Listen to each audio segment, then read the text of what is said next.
Ratnabali Kant is an innovative, thought-provoking multimedia artist whose most noteworthy contribution to contemporary Indian art is installation performance. Ratnabali Kant is a complete visual art person. When I say complete, I mean each visual artist is either a painter or a sculptor or an installation maker or a printmaker, so on and so forth. But Ratnabali is a person who from her beginning was interested in a complete visual presentation without observing the boundaries. That means she has been combining her practice of painting with practice of sculpture and the practice of installation making, etc., etc. Although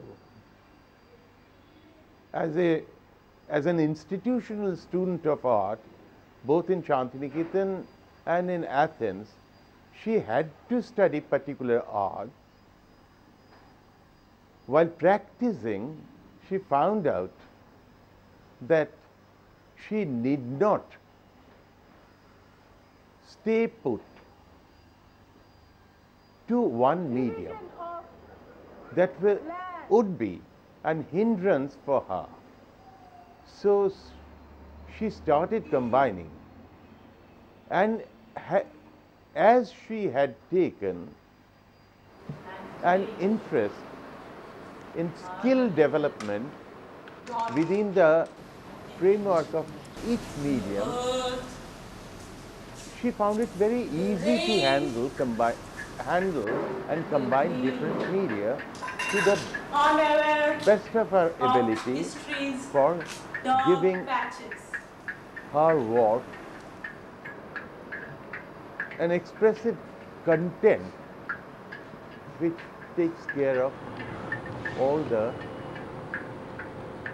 separate medias.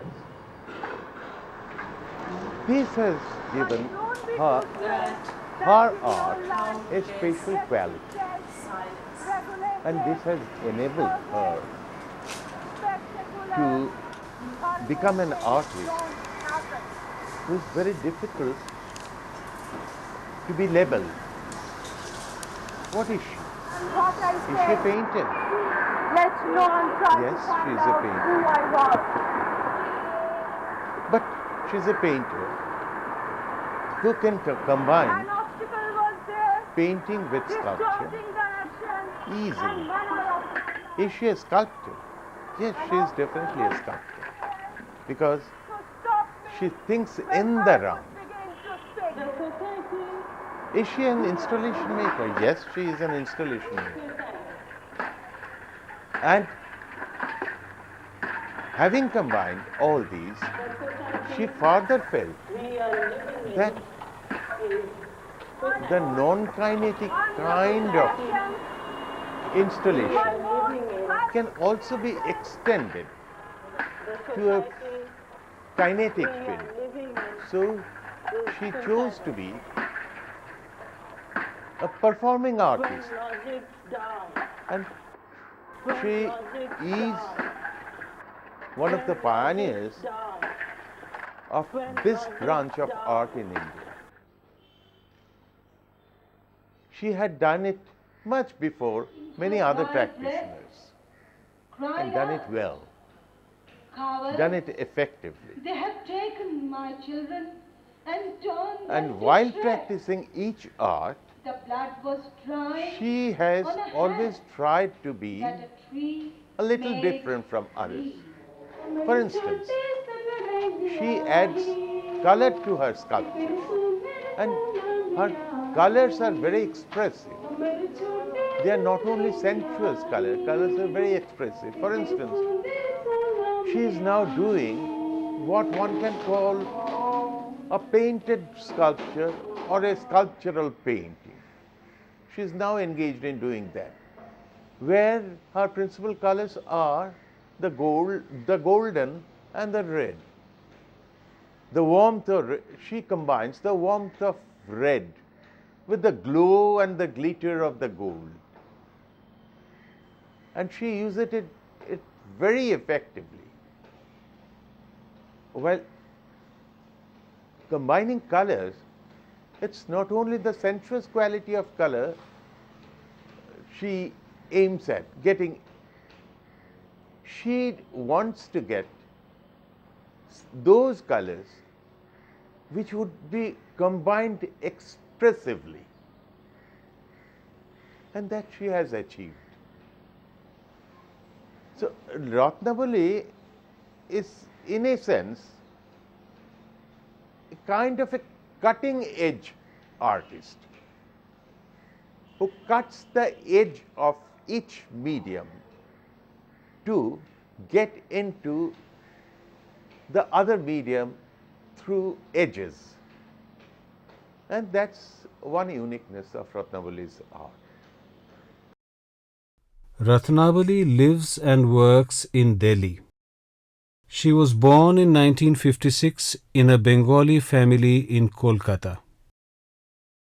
One of 8 brothers and sisters, Ratnabali is the youngest child of Dr. Sudhiranjan Ghosh and Srimati Malati Ghosh. Ratnabali finished school in 1972 in the fine arts stream. Seeing her talent, Ratnabali's art teacher Krishna Rai Chaudhary insisted that she join Kala Bhavan at Shantiniketan, Vishwa Bharati, founded by Rabindranath Tagore. While her mother was not in favor of her going to Shantiniketan, her sister Sucharita Basu and her brother-in-law Kalyan Kumar Basu helped her gain admission there. At Kala Bhavan, she busied herself learning sculpture, painting and graphics all day and spent her evenings learning dance.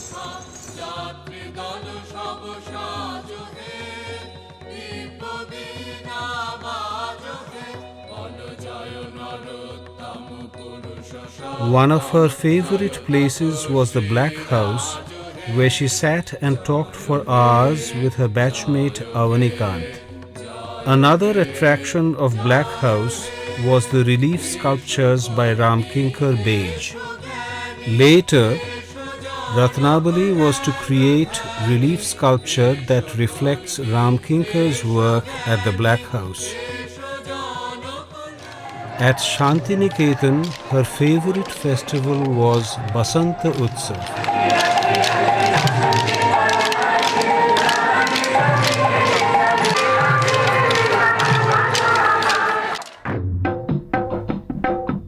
In 1977, Ratnabali joined the Faculty of Fine Arts at Maharaja Sayaji Rao University in Baroda for her master's degree. There she specialized in creative sculpture. The only places she knew were the sculpture studio and library, besides the hostel. During the Navaratri festival in Baroda, her main attraction was the Garba dance and making beautiful dresses for the dance.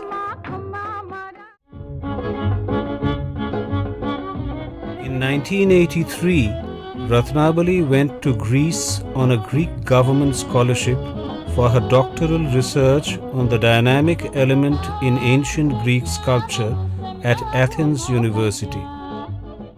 Seeing her interest in learning diverse dance forms, the dance revivalist Dora Stratu invited her to learn various dances during rehearsals of a dance company. Whenever Ratnabali visited Herodotus, the ancient amphitheater in Athens, she always wanted to perform there. In 1985, she was invited to perform during the Greek Summer Festival when Greece was the summer capital of Europe. She trained Greek actors and dancers to produce a dance drama, The Princess and the Hermit.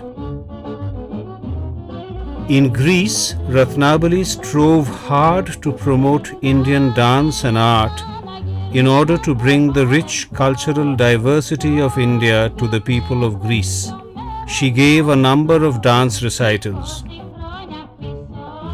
In Athens, her workplace was the bathtub in her small apartment, where she produced a number of sculptures. Seeing Ratnabali's work at the Creonidis Gallery, film and theatre director Jules Dassin said, "I am touched by your sincerity, your tenderness and your strength.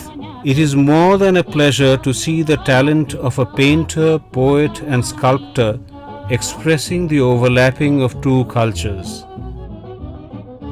For her research work, she visited various archaeological sites and museums in Greece. She also visited the British Museum in London with Ratnabali Kant. Her sister and brother-in-law were then in England, and they arranged their marriage in London in 1983.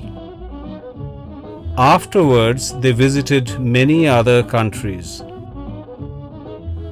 Back in Athens, she started doing performance art.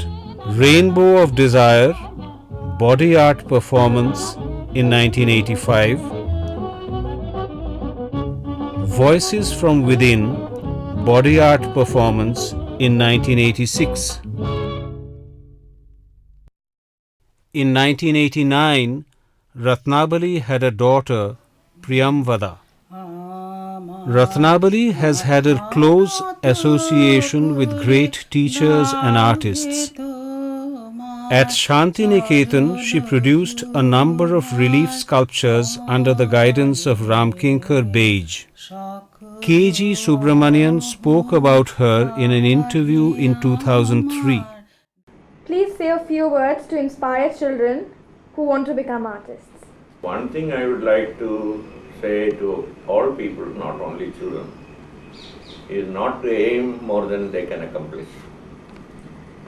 Most people get smaller when they have an ambition which they cannot reach. They should know how to utilize their whatever they have. And this you should learn from your mother. Somnath Hor sent her this greeting card with the image of a bowl on the occasion of a wedding. After some time, he sent the couple another card with the image of mother and child, advising them, "India is poor but will always welcome back her enlightened children with a mother's affection and love." In 1966, Ratnabali joined the Uday Shankar Culture Centre in Kolkata. In 1971, Uday Shankar's unique work Shankar Scope inspired her. Shankha Chaudhary never taught Ratnabali, but always supported and guided her in many ways. At the age of 16, when Ratnabali took admission at Kala Bhavan, Dinkar Kaushik was principal there. His love, affection and support went a long way in building up Ratnabali's confidence. Sharbari Roy Chaudhary, her teacher at Kala Bhavan, once commented, কারণ আমাদের আর্টের চলন বলন প্রত্যেক ইন্ডিভিজুয়ালের আলাদা আলাদা character আছে। তোমার ঘোড়ার চলন দেখলে আমার এত স্বতঃস্ফূর্ত ভাব আসে। তোমার যে এত সব বাধা বিপত্তি অতিক্রম করে যে তুমি এগিয়ে চলেছ, এটা তো মহান। আমাদের শিখবার অনেক কিছু আছে। I have been impressed by the fusion of different cultures from different time, different materials. Sometimes it is low relief work, whether it is Indian or Greco-Roman, and if from the Indian low relief sculpture or the Greco-Roman steles or Greco-Roman friezes she takes off and she translates that either in plaster or fiberglass, a modern industrial material. I have been impressed with her way of expression. That is, she has been always traveling in time from contemporary reality to the past, making a crisscross pattern continuously coming and going, as I have mentioned. While curating Ratnabali's exhibition of paintings, eminent art critic Prayag Shukla said, "Whatever she does with commitment and is never shy of facing challenges. In fact, she herself sets on the ventures where challenges are to be faced." At the inauguration of Ratnabali's exhibition at Nehru Centre in London, Professor Partha Mitter said, "Ratnabali is the first artist in India to introduce a synthesis of performance and installation. Her engagement is entirely with the present and now. Her eclectic range of sources extends from the Natya Shastra to Greek tragedy to Vivaldi. Ratnabali Kant's achievement will surely endure."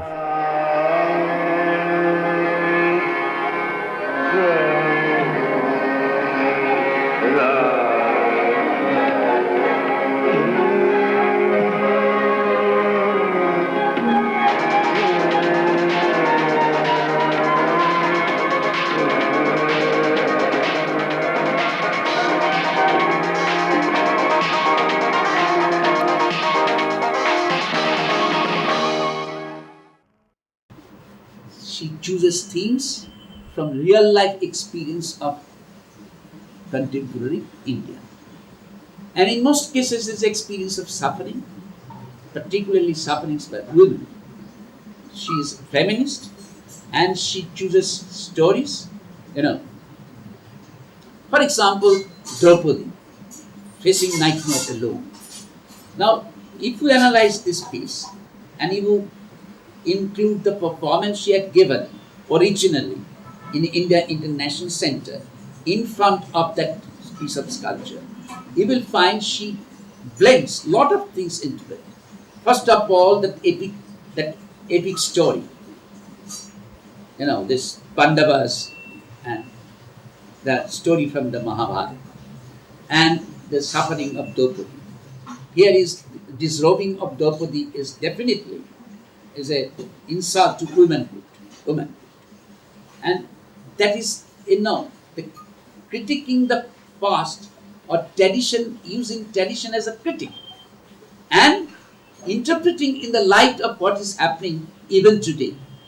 So there is modernity and tradition gets interrelated in a different way, in a confrontational way. What brought Ratnabali to my attention first was when I came upon a stupendous fiberglass creation of hers, which you can see here in Facing Nightmare Alone. As I was rummaging through the godowns of the Lalit Kala Academy in Delhi, immediately it was so fascinating that I requested the then president of Lalit Kala Academy to lend it to us for display in the rebuilt Vigyan Bhavan. He was kind enough to do so. And then I requested Ratnabali to refurbish it, retouch it up, and we finally put it on display at the Vigyan Bhavan, which even today you can see. It is the centerpiece of the mini gallery of modern art that I was able to create in that magnificent building. Her most recent work, which is figurative, is the collection of 6 magnificent bronzes, larger than life size, representing the seasons of the year in India, which are on display in the Garden of the Five Senses in New Delhi. This grouping, this creation was possible not only because of her innate artistic vision, but also because of her deep knowledge of the cultural ethos and the insight into the legends of our country, which enabled her to represent the ritus, the seasons of the year in India in such graphic fashion. The multimedia show Tree of Soul at the End of the Rainbow was the transcreation of a doha by Kabir. Here he cautions us against the tamasic aspects of life, kama, krodha, lobha, moha, ahankara. This lesson Ratnabali had learnt from her father in her childhood and as she grew to young womanhood. That is why she dedicated the show to her father, Dr. Sudhiranjan Ghosh. A retrospective of Ratnabali Kant's work was held at the Birla Academy of Art and Culture in Kolkata in 2003. It was inaugurated by Ratnabali's mother, Srimati Malati Ghosh. In 2006, a book on her installation performance of 20 years, 1985 to 2005, titled Ephemeral Steps, Enduring Imprints, was published by the Raza Foundation in Delhi. In 2007, a video CD of her installation performance was released by the Indira Gandhi Centre for Arts. Ratnabali Kant is a pioneer in the sense that, as far as I know, she is the first one to have started what is now commonly known as performance art. She was trained as an artist in Shantiniketan and has also studied in Greece. But what she did through performance art was to combine his knowledge and skill of a dancer and an artist, and combine the two into a very powerful and in some ways disturbing statement. When I first saw her work as a performance artist, it was mind-boggling because she was using, like a dancer, her body as a sculpture. And she, of course, had other things to say. She was talking about violence, she was expressing her annoyance at the destruction of environment. She was trying to look at the world as we have today being destroyed brick by brick, as it were, by forces which are beyond our control. All this was happening in her art, and I think by taking to performance or adding in the element of performance to her plastic art, she expanded the geography both of her vision and of her art. She ultimately achieved a unity which is rather rare. Later, of course, many others have taken to performance art.